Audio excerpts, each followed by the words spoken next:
반갑습니다. 남편 아내 사용 설명서 이병준입니다. 자, 오늘은 남편은 왜 남의 편일까 두 번째 이야기를 계속 드리겠습니다.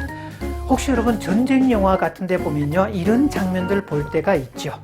한창 이렇게 적군하고 접전이 붙어있는 상황이고, 때가 되면 지원군이 와서 지원해 주기로 했는데 사인을 보냈음에도 불구하고 지원해 주기로 약속한 그 군대가 나오지 않습니다. 오히려 팔짱을 끼고 있고 이쪽 군대가 막 당하고 있는 그 괴로움을, 괴멸돼가고 있는 그 과정을 지켜보면서 미소까지 띠고 있습니다. 자, 그런데 그렇게 안 나옴으로 인해서 우리 군대가 괴멸될 거라는 것도 그놈의 계략에 의한 것이라는 것을 알게 되는, 자, 그래서 오지 않는 것도 억울한데 배신당했을 때 그 억울함은 얼마나 크겠습니까? 그래서 입벌을 뿌덕뿌덕 걸면서 내 기어코 이 원수를 갚고 말리라 그러면서 어쨌든 악착같이 살아남아서 후위를 도모하고 나중에 막 복수를 하는 그런 장면들이 있죠. 자, 그 상황일 때 당연히 내 편인 줄 알고 나를 지원해 줄 줄 알고 도와줄 줄 알고 나를 구해 줄 줄 알았던 그 대상이 도리어 나를 반대로 적군보다 더 비열하고 나를 더 힘들게 만들고 나를 정말 살지 못할 상황으로 만드는 주체가 될 때, 자, 그렇게 당하는 그 배신감의 느낌이 얼마나 클까요? 글쎄요, 이 모르긴 몰라도 이 여성들이 느끼는, 결혼 후에 여성들이 느끼는 가장 큰 배신감 중에 하나가 바로 이 느낌일 겁니다. 내 남편인 줄 알았더니, 내 편인 줄 알았더니 남의 편이라는 것을 깨닫게 될 때, 자, 설마라고 생각했는데 그 설마가 사람 잡는 것이라는 사실, 또 적군과 싸우느라 생긴 상처를 치료해 주기는커녕 그 상처에 소금을 뿌려대는 네가 다른 이도 아닌 바로 남편이라는 작자라는 사실을 깨닫게 될 때 그 배신감은 정말 어떨까 싶습니다. 그래서 속았다 또는 속았다 이런 느낌들을 계속 갖는다고 얘기했잖아요. 자, 왜 정말 남편은 남의 편이 될까? 왜 남편은 내 편이 안 될까? 정말 서로가 연합이 되고 하나가 되면 정말 좋을 텐데 어쩐지 이 남자는 나하고 있는 것 자체를 불편해하고 자꾸 멀어지고 있고 결정적인 순간에도 왼수보다 더 심한 왼수가 되어 있고 정말 왜 그럴까? 자, 그 이유는요, 아내를 자신만을 돌봐주는 엄마로 착각하기 때문입니다. 자, 이 이마고 치료라고요. 미국에서는 이제 이마고 커플 테라피라고 하는데, 이마고는 이미지의 라틴어입니다. 즉 이제 남자와 여자가 만나게 될 때는 각자가 배우자에 대한 어떤 이미지, 라틴어로 이마고를 가지고 있어서 배우자 선택의 메커니즘으로 작동한다라는 이야기인데요. 자, 이 이론의 창시자 하빌 핸드릭스는 Getting the love you want라고 해서 우리말에서는 연애할 땐 yes, 결혼하면 no가 되는 이유, 이 번역하면서 정말 책 제목을 정말 잘 잡았죠. 그래서 이게 말 그대로 연애할 땐 yes가 되고 왜 결혼하면 no가 될까? 자, 그 핵심이 바로 이 결혼할 때 배우자에게 거는 무의식적 기대 때문이라고 설명합니다. 정말 이런 책은 좀 널리 좀 알려지고 독서를 했으면 좋겠다 싶은데요. 나온 지 얼마 안 돼서 절판됐다는 게 좀 아쉽습니다. 아마 번역본은 찾기가 힘들 거고 영어 원서는 들어 찾을 수가 있을 겁니다. 자, 어쨌든 이런 무의식적 기대를 갖게 되어 있는데요. 사람들은 결혼할 때 배우자에게 많은 기대를 하는데 그중 큰 기대, 가장 큰 기대는 내가 고르고 골랐던 이 배우자가 부모하고는 전혀 다른 방식으로 나를 사랑해 줄 것이라는 기대이다. 왜냐하면 사람들은 어린 시절에 충족되지 못한 그 자신의 욕구를 배우자가 알아서 충족시켜주고 영원히 자신에게 도움이 되는 등 자신이 바라던 모든 것이 완벽하게 이루어질 것이라고 기대하기 때문이다.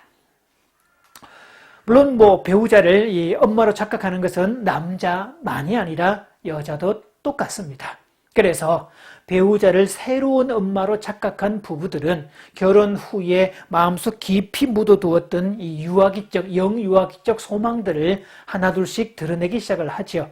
그래서 서로가 아무런 노력도 하지 않고 빈둥빈둥 지내고도 친밀감이라든지 사랑이라든지 따뜻함이라든지 배려라든지 이런 배당감을 듬뿍 받기를 기대하죠. 즉 무의식적 소망만 드러내지 정작 본인이 하는 것은 아무것도 없다는 뜻입니다. 자, 어떤 개척교회 목사님이요, 목회가 힘들어서 새벽마다 하나님께 기도를 했답니다. 복권에 당첨되기를. 자, 그래서 이 꽤 번듯한 건물이라도 지어놓고 하면 그거 덕분에 이 목회가 훨씬 더 도움이 될 거다라는 생각에서였죠. 자, 그래서 그 아침마다 열심히 복권에 당첨되게 해 주시옵소서라고 열심히 기도를 했는데요. 몇 달이 지났는데도 아무런 응답도 없더랍니다. 자, 그렇게 몇 달이 지나고 나니까 갑자기 이제 화딱지가 올라오면서 하나님께 따지기 시작을 했다는 거죠, 이렇게. 그러면서 기도하다가 이렇게 푸념을 늘어놓습니다. 불평을 합니다. 그러면서 그깟 복권은 하나님이나 가지십시오 라고 기도를 했는데요. 자, 그때 하나님이 뒤통수를 후려치면서 이렇게 응답을 하시더랍니다. 뭐 그깟 복권 나나 가지라고? 야, 이놈아, 최소한 복권이나 사놓고 기도해라. 복권도 안 사놓고 나보고 도대체 어찌라는 것이냐? 자, 웃을 얘기가 아닙니다. 대부분의 부부가 이렇게 삽니다. 자기는 아무것도 안 하고 몽땅 받기를 기대하고 복권도 안 사고 당첨되기를 기대하고 투자도 안 하고 배당금 받기를 기도하고 또 심지도 않고 거두기를 기대하는, 자, 그런 모습을, 이게 무의식적 기도라는 건데요. 그래서 최소한의 수고, 최소한의 배려, 기본적인 존중, 부부 사이의 예의 이런 것도 하지 않고 그 모든 것들은 당연히 받아야 된다고 얘기하고, 그리고 둘 사이에 그런 것들이 만들어지지 않은 이유는 내 문제가 아니라 오롯이 너의 문제라고, 당신 문제라고, 배우자 문제라고만 계속 지적하고 단정 짓습니다. 그래서 결혼한 많은 부부들은요, 제대로 싸워본 적이 없는 부부가 그렇게 많습니다.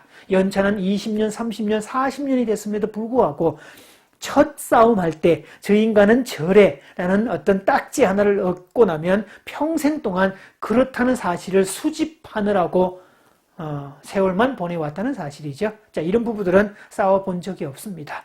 부부 싸움도 의사소통인데 말이죠. 부부 싸움도 의사소통이다. 이건 제가 다음에 또 자세히 설명을 드리겠습니다만, 자, 그래서 어쨌든 첫 싸움 때 그렇게 조율하는 과정에서 배우자가 그렇다라고 단정 짓고 나면 이 결혼 자체가 잘못되었거나 내가 잘못된 인간을, 틀려먹은 인간을 고른 내가 바보다라고 후회한다는 거죠. 자, 그런데요, 이 결혼하고 나면 배우자가 알아서 모든 것을 다 채워줄 것이라는 이 무의식적 기대와는 달리 살면 살수록 배우자라는 사람이 내가 어릴 적 상처받았던 것과 똑같은 방식으로 나를 아프게 한다는 사실을 몸서리치게 실감합니다. 그러면서 결혼이란 엄청난 현실 앞에 좌절하고 속았다는 말을 수없이 외치면서 살죠. 자, 다시 말해서 특히 결혼하는 남자에게 있어서 아내는 자신의 모든 것을 알아서 채워주는 완벽한 엄마일 뿐입니다. 오히려 자신이 아내의 든든한 울타리가 되고 방향을 제시하는 주도성을 가진 존재가 되어야 된다는 사실은 전혀 모르고요. 아내가 알아서 모든 것을 다 채워주는 무의식적 욕구만 계속 보내고 있죠. 그래서 자신의 어떤 요구나 욕구에 대해서 정확한 요구도 하지 않습니다. 왜? 알아서 줘야 되기 때문에 엄마가 알아서 채워주듯이 아내라는 대상은 알아서 채워줘야 되는데, 그래서 가끔씩 남편이 화가 나 있거나 삐쳐 있거나 그럴 때 많은 경우 아내들은 영문을 모르는 경우가 많습니다. 분명히 화난 것은 사실이고 뭔가 삐쳐 있는 건 틀림없는데 도대체 왜 저러는지 모른다는 거죠. 왜냐하면 당사자도 정작 본인이 왜 화가 났고 왜 삐쳤는지를 모르는 경우가 많기 때문입니다. 그래서 그 이면 속에는 무의식적 욕구가 좌절되었고 그 좌절된 것 때문에 거절감에 의한 분노가 생성되었고, 그래도 나름 힘이 있고 외향성이고 좀 거친 스타일은 이 화를 내는 걸로 표현하지만, 이렇게 착하고 수능적이고 내향성인 남자는 삐친 모드로 전환하죠. 물론 화가 나고 삐친 모드로 전환하는 가장 큰 내용들을 보면요, 마치 유아처럼 자기 중심적 관점에서 자기가 지금 필요한 욕구나 지금 필요한 요구를 즉각 채워주지 않는다는, 그래서 여자들 입장에서 보면 지극히 생물학적 요구들, 그런 것들에 대한 것이 많습니다. 왜 밥 안 주냐? 왜 섹스에 응해주지 않느냐? 왜 자기를 인정해주지 않느냐? 왜 자유를 보장해주지 않느냐? 왜 자꾸 나를 부려먹으려고 하냐? 뭘 자꾸 시키려고 하냐? 이런 것들이죠. 남자 입장에서도 이 결혼 후에 아내의 반응은 달라집니다. 결혼 후에 엄마처럼 모든 것을 알아서 다 제공해 줄 것 같았던 그런 여자가 제공은커녕 도리어 의무를 자꾸 나한테 부과시키니까 황당하기 짝이 없죠. 또 여자 쪽에서 요구하는 그 요구라는 것이 주로 마음에 관한 것들, 소통에 관한 것들, 교류하는 것들에 대한 관계적 요구들이 되기 때문에 관계적 요구가 턱없이 부족한 남자로서는 도대체 이게 무슨 말인지 영문을 모르는 경우가 많고, 아내가 다그치거나 뭔가 화가 난 상태에서 얘기를 하면 그저 멘붕 상태에 빠질 수밖에 없고, 그러다 보면 남편은 자꾸 도망가게 되어 있습니다. 일정한 거리. 자, 결혼의 행복은요, 그냥 만들어지지 않습니다. 결혼만 하면 자동으로 행복하다. 이런 거는 결혼에 대한 판타지라고 합니다. 또한 이것을 동시에 아까 위에서 하빌 핸드릭스 이마고 치료를 만든 사람의 이론을 빌려오면 무의식적 결혼, 즉 그러니까 영문도 모르고 그냥 그렇게 사는 그런 결혼이라고 하죠. 무의식적 결혼에서 무자를, 없을 무자를 무자라듯이 확자라고 나면 의식적 결혼, 즉 알고 하는 결혼, 깨닫고 하는 결혼, 피차가 노력을 동반한 결혼, 이런 관점들이 되겠죠. 결혼이란 내가 지금 악기 하나를 구입한 거와 똑같다. 아무리 비싼 악기를 구입했다 할지라도 내가 탁월한 연주자가 되는 것은 아니다. 그래서 계속 지속적으로 배우고 익히고 연습하고 내가 계속 이 과정을 통해서 연주의 달인이 되는 거지, 그 방법도 없이 비싼 악기를 샀다고만 해서 연주의 고수가 될 수 있는 것은 아니다.